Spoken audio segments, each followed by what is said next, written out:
പാർലമെന്റിലേക്ക് നടക്കുന്ന തെരഞ്ഞെടുപ്പിൽ രണ്ട് പ്രധാന മണ്ഡലങ്ങളുടെ ഫലം കേരള സമൂഹവും ഇന്ത്യയിലെ മറ്റ് സംസ്ഥാനങ്ങളിലുള്ള രാഷ്ട്രീയ നിരീക്ഷകരും വളരെയേറെ ആകാംക്ഷയോടെയാണ് നോക്കിക്കാണുന്നത്.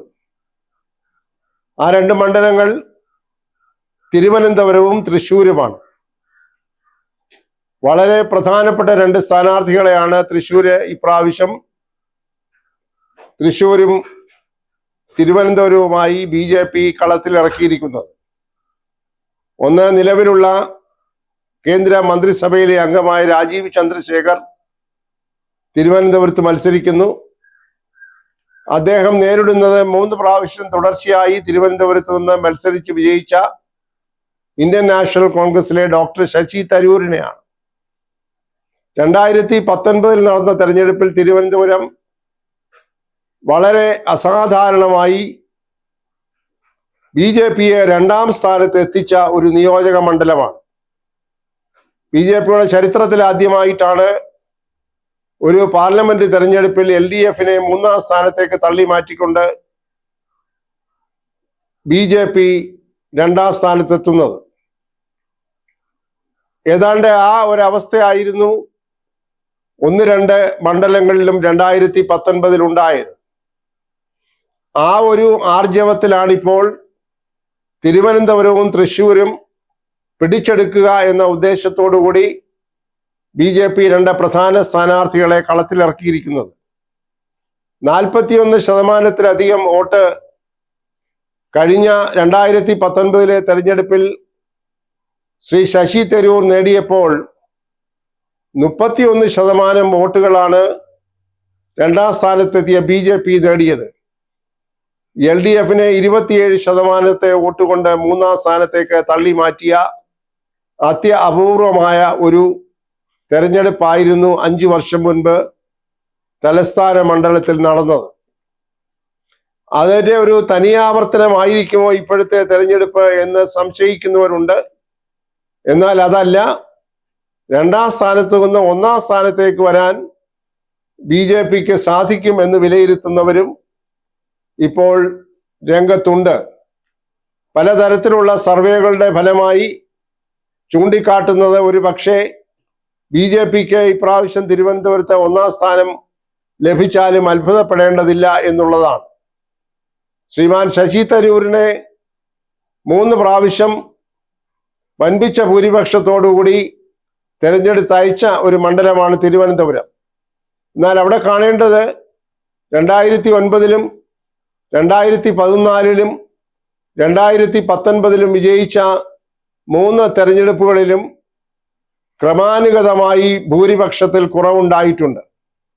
2019 ശ്രീ തരൂരിന് 1 ലക്ഷത്തിൽ താഴെ ഭൂരിപക്ഷം മാത്രമേ ലഭിച്ചിരുന്നുള്ളൂ. ഇപ്പോഴത്തെ തെരഞ്ഞെടുപ്പിൽ അത്രയും പോലും ഭൂരിപക്ഷം കിട്ടാനുള്ള സാധ്യതകൾ കോൺഗ്രസിന്റെ ഭാഗത്ത് ഉള്ള ആളുകൾ പോലും സംശയാതീതമായി പറയുന്നില്ല. ജയിക്കാൻ സാധ്യത ഏറെയുണ്ട് എന്ന് ഐക്യ ജനാധിപത്യ മുന്നണിയും ഇന്ത്യൻ നാഷണൽ കോൺഗ്രസും പറയുന്നുണ്ടെങ്കിലും ഭൂരിപക്ഷത്തെക്കുറിച്ചുള്ള ആശങ്ക നിലനിൽക്കുന്നുണ്ട്.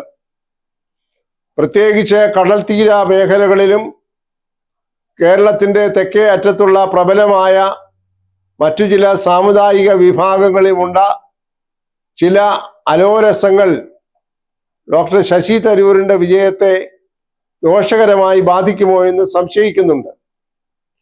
കാരണം കഴിഞ്ഞ 3 പ്രാവശ്യം 15 വർഷത്തോളം തിരുവനന്തപുരത്തെ പ്രതിനിധീകരിച്ചെങ്കിലും ആ മേഖലയിലുള്ള, പ്രത്യേകിച്ച് കടൽ തീര മേഖലയിലുള്ളവർക്കും മറ്റ് അധസ്ഥിത വിഭാഗങ്ങൾക്കും കാര്യമായി ഒന്നും അദ്ദേഹത്തിന്റെ ഭാഗത്തു നിന്ന് സഹായം ലഭിച്ചിട്ടില്ല എന്നാണ് പറയപ്പെടുന്നത്. അതിൻ്റെ അനിഷ്ടം തെരഞ്ഞെടുപ്പിൽ പ്രതിഫലിക്കുമോ എന്ന് സംശയിക്കുന്നുണ്ട്. രാജീവ് ചന്ദ്രശേഖർ ആകട്ടെ എല്ലാ മാർഗങ്ങളും വളരെ ശക്തമായി ഉപയോഗിച്ചുകൊണ്ടുള്ള കടുത്ത പ്രചരണമാണ് നടത്തിക്കൊണ്ടിരിക്കുന്നത്.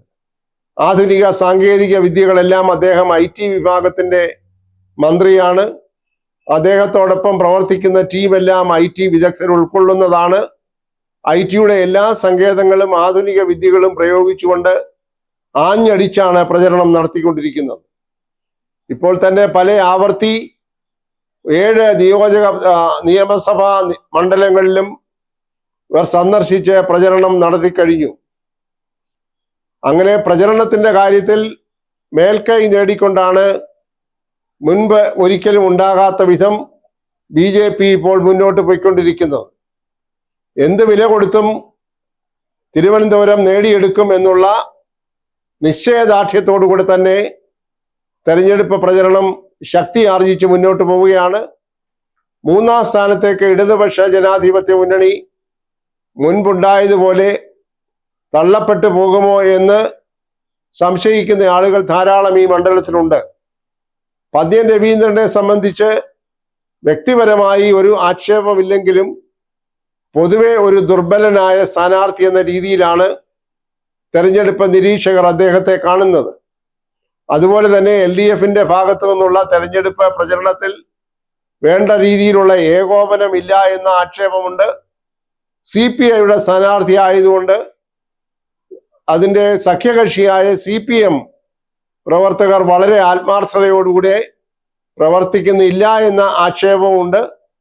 തിരുവനന്തപുരം മണ്ഡലത്തിലെ CPM-കാർ പോലും CPM സ്ഥാനാർത്ഥി മത്സരിക്കുന്ന അടുത്ത മണ്ഡലമായ ആറ്റിങ്ങലിലാണ് പ്രചരണത്തിന് പോയിരിക്കുന്നത് എന്ന ഒരു ആക്ഷേപം പൊതുവെ പറയപ്പെടുന്നുണ്ട്. എന്നാൽ അത് CPM നിഷേധിക്കുന്നു. കാരണം LDF-ലെ ഘടകകക്ഷികൾ എല്ലാവരും ഒത്തൊരുമയോടുകൂടി തന്നെയാണ് പ്രവർത്തിച്ചുകൊണ്ടിരിക്കുന്നത് എന്നാണ് അവർ നൽകുന്നതായ വ്യാഖ്യാനം.